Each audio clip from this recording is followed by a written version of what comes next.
Hello tout le monde. Coucou tout le monde. C'est Charles. Et Ava.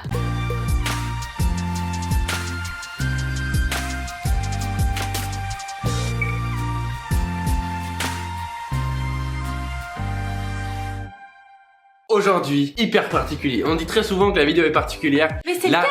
elle est particulièrement particulière. Aujourd'hui, on va vous faire le gâteau des abonnés 2.0. Oui, je vais te mettre ces effets-là au montage. On vous a demandé la semaine dernière sur Instagram, à la suite de plusieurs sondages, comment on organisait, comment on construisait le gâteau, et on est arrivé à s'entendre. C'est un gâteau particulier, premièrement parce que c'est vous qui avez tout choisi par rapport à lui, mais deuxièmement parce que c'est un gâteau printanier pour fêter l'arrivée du printemps. Vous avez décidé de construire un gâteau à base de pâte sucrée, d'une crème chocolat passion, d'une pâte à choux surmontée d'un craquelin, et vous nous avez demandé aussi d'ajouter des de la framboise. Restez bien jusqu'à la fin de cette vidéo, vous allez apprendre plein de techniques et vous allez apprendre surtout à faire un super gâteau qui ressemble à ça. On va commencer par le commencement, on lance la ganache montée chocolat passion, c'est parti. Vous versez la gélatine en poudre dans de l'eau froide et vous la laissez hydrater pendant 10 minutes. Pendant ce temps, vous faites bouillir votre crème liquide dans une casserole. Une fois à ébullition, on vient verser la crème en 2 fois sur le chocolat préalablement fondu. On crée une émulsion en faisant des petits ronds au centre du cul de poule. On verse ensuite la deuxième moitié. On mélange bien. On peut ensuite ajouter la gélatine hydratée. On homogénéise le tout. On verse ensuite la crème liquide froide. On mélange bien. Puis la purée de fruits de la passion. Vous voyez que l'acidité de la purée de fruits de la passion vient épaissir la ganache. On recouvre le tout d'un film plastique et on met 4 heures minimum au réfrigérateur. Maintenant que la ganache est en train de prendre au réfrigérateur, on va pouvoir lancer le confit de framboise qui lui va devoir durcir au congélateur. On verse notre pectine dans le sucre et à l'aide d'une cuillère, on mélange pour que ce soit bien homogène. On réserve. Pendant ce temps-là, on fait chauffer notre purée de framboise avec le jus de citron. Une fois que le mélange est bien fumant, on va pouvoir ajouter la première moitié de notre mélange sucre-pectine. On mélange pour qu'il n'y ait aucun grumeau. Puis une fois que le mélange atteint ébullition, on verse la deuxième moitié. On mélange une fois de plus, on porte pendant 1 seconde à ébullition et on met dans une poche à douille pour le verser immédiatement dans le moule en forme d'anneau. Toutes les informations sur les moules et les emporte-pièces seront en description. On réserve au congélateur pendant minimum 4 heures. Bon voilà, notre ganache montée est en train de reposer, notre confit est en train de prendre au congélateur, on va pouvoir lancer maintenant notre pâte sucrée toute mignonne parce qu'elle sera rose pâle. Comme le printemps. Moi je vois le printemps rose. Rose pâle. Dans le bol du robot muni de la feuille, on vient mélanger le beurre pommade avec le sucre glace. Le but est d'obtenir une crème.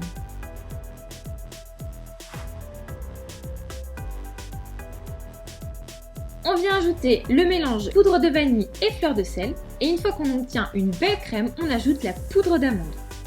On mélange le tout, puis on rajoute les œufs préalablement battus. Une fois que le mélange est homogène, on ajoute petit à petit la farine. Il ne faut pas trop travailler la pâte, sinon elle risque d'être élastique. Une fois que c'est homogène, on peut ajouter le colorant rouge liposoluble pour colorer notre pâte d'un joli rose. On vient mettre notre pâton entre 2 feuilles de papier sulfurisé et on l'étale sur environ 1,5 mm. On la met environ 1 heure au congélateur et après 7 heures, on peut enlever une première couche de papier sulfurisé et venir avec notre emporte-pièce faire de superbes anneaux. On dépose ça sur une feuille de papier cuisson ou alors une feuille sylpan. On vient couper une encoche pour faire tenir notre gâteau debout. Et on enfourne pendant 15 minutes à 145 degrés. Maintenant que notre pâte sucrée est en cuisson, on va pouvoir lancer la pâte à choux surmontée de son beau craquelin. C'est parti pour ces 2 préparations. Rose, craquelin rose. Rose.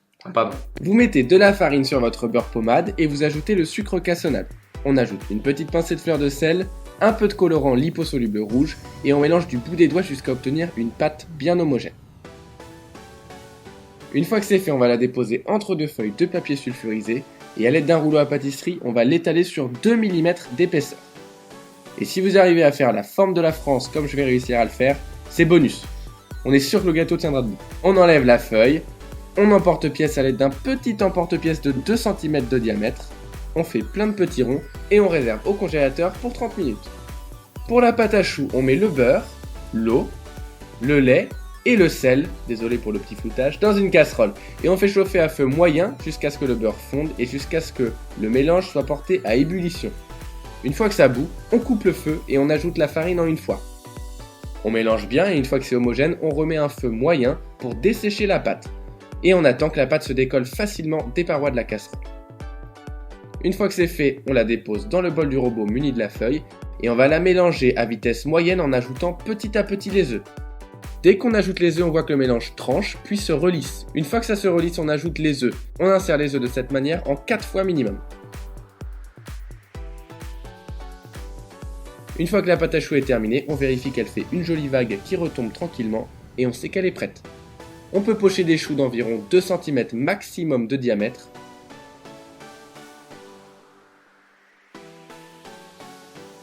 Et on va venir y déposer nos jolis craquelins roses bien congelés.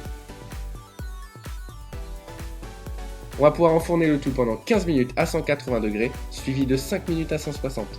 Voilà, c'est déjà presque prêt. C'est allé vite finalement quand on s'amuse. Il ne nous reste plus qu'à faire le glaçage aux fruits de la passion. Vous allez voir, il est super intéressant. Il n'est pas juste couleur passion, il est aux fruits de la passion. Comme tout à l'heure, on mélange la pectine avec le sucre, cette fois-ci à l'aide d'une maryse qui ne changera rien par rapport à la technique de la cuillère. Puis on verse l'eau sur le glucose ainsi que la purée de passion. On va porter ce mélange à ébullition. Une fois que ça bout, on va verser la totalité de notre mélange sucre et pectine et on va reporter quelques secondes à ébullition avant de le mixer. A l'aide d'un mixeur plongeant, on vient homogénéiser pour être sûr qu'il n'y ait pas un seul grumeau de pectine. Et on réserve pour faire refroidir ce glaçage aux alentours de 30 degrés après l'avoir passé au travers d'un tamis. Voilà, tous les éléments séparément sont prêts, on va pouvoir monter notre petit entremets, patienter toute une nuit, et là la magie devrait opérer, on espère. Dans le bol du robot muni du fouet, on vient monter la ganache. On la monte progressivement en augmentant doucement la vitesse. Il faut que c'est une texture de ruban. On vient ensuite démouler les inserts de confit de framboise et on les remet rapidement au congélateur, le temps de garnir nos moules avec de la ganache montée.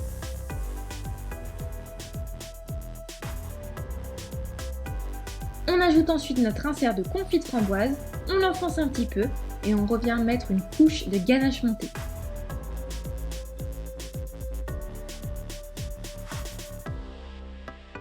On lisse le tout à l'aide d'une palette et on met 4 heures au congélateur.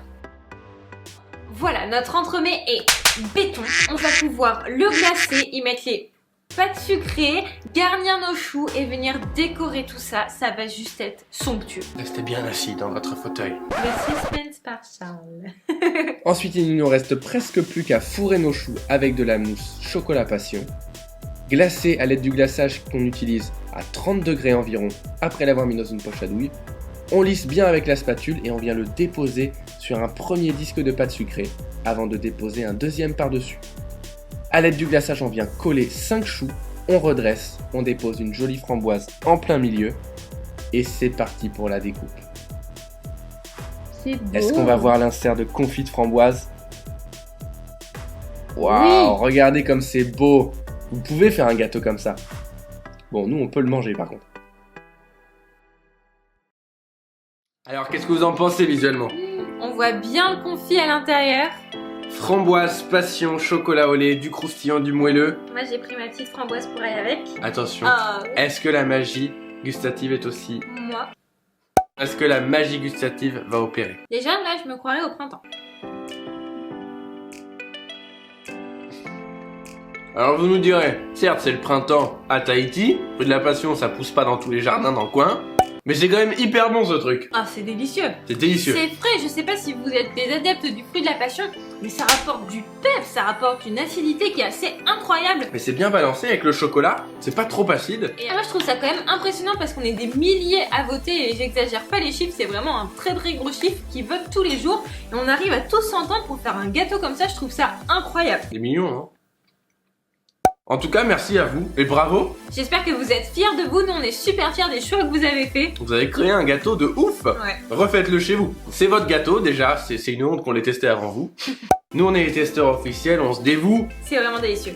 Vous pouvez y aller, aucun problème. Bon voilà, on espère que le concept de cette vidéo vous a plu, que le dessert vous a plu, qu'on vous a fait honneur. Si c'est le cas, n'hésitez pas à le refaire à la maison en nous taguant. On vous met tous les liens vers notre Instagram, notre Facebook dans la description. Donc si ça vous a plu, mettez-nous un petit pouce en l'air, ça nous fera vraiment chaud au cœur, ça nous encourage pour refaire des vidéos. Mettez-nous un petit commentaire pour nous dire « J'aurais pas fait ça comme ça !» Appuyez sur la petite cloche pour obtenir les notifications de toutes nos nouvelles vidéos. Abonnez-vous si ce n'est pas déjà fait. Nous on vous fait des très gros bisous, on vous dit à la prochaine. Gros bisous.